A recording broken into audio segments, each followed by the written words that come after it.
இப்போ நம்ம ஆக்சுவலி லேயில் தங்கியிருக்க ஹோட்டல்லேருந்து ஒரு 2 கிலோமீட்டர் டிஸ்டன்ஸில் ஒரு வியூ பாயிண்ட்டுக்கு வந்திருக்கோம்.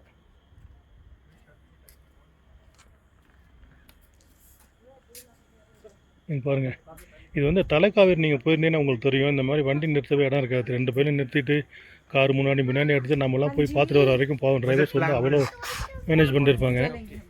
இப்போ இது பாருங்கள், இது வந்து நாங்கள் ஆக்சுவலி பார்க்க போகிறோம். அந்த போயிட்டுருக்கவங்க வந்து இந்த பார்த்துட்டு போயிட்டுருக்குறாங்க. இந்த ஹில் ஸ்டேஷன் இது மேலே எதுவும் ஒன்று இருக்குதா, நம்மளால் நடக்க சான்ஸே கிடையாது. அதில் ஒரு பொண்ணு ஏதோ விரக்தியில் ஏறிட்டு இருக்குதா இல்லை எதுக்கு இருந்துடல, அது போயிட்டுருக்கு மேலே. அங்கே போயிட்டுருக்கு பாருங்க, அங்கே போகுது பாருங்க.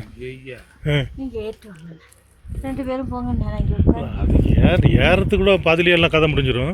ஸோ இது பாருங்கள், இது வந்து ஆக்சுவலி எப்படின்னா ஒரு ஹில்ஸில் தான் அமைஞ்சிருக்கு.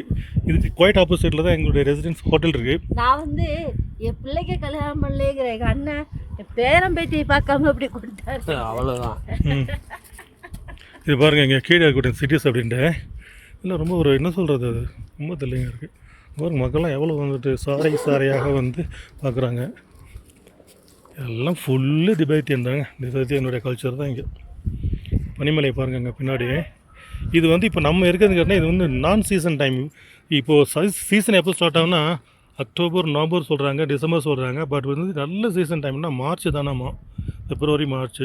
அப்போல்லாம் அப்படியே ஐஸ் கட்டியாக தான் அள்ளணும். மக்கள் வந்து எல்லாம் ஃபுல்லாக வீடு மேலெலாம் பனியாகவே கிடக்குமா. இங்கே எல்லாம் உடச்சிட்டு இன்னும் இங்கே பாருங்கள், இங்கே தான் அவங்களுக்கு ப்ரேயர் பண்ணுறாங்க போல இருக்குது. அது யாருன்னு தெரியல. நேற்று கொடினா அவங்க உட்காந்துட்டா கொடி ஏற்றுறாங்க. இங்கே பாருங்கள், இப்போ இது பாருங்கள், இந்த கடலாம் எப்படி கட்டியிருப்பாங்க இந்த மலையில். ரொம்ப ஆச்சரியமாக இருக்குது.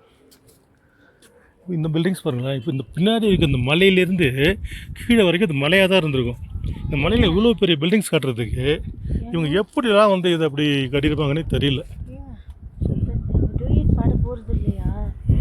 ஒன்று வச்சு குப்புற தள்ளி மிதிக்க வேண்டியது, இங்கே தீ மிதிக்கணும்.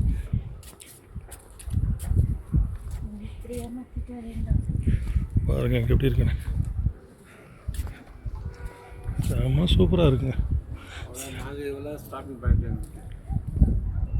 நம்ம டிக்கெட் வாங்கிட்டு உள்ளே போகிறோம்.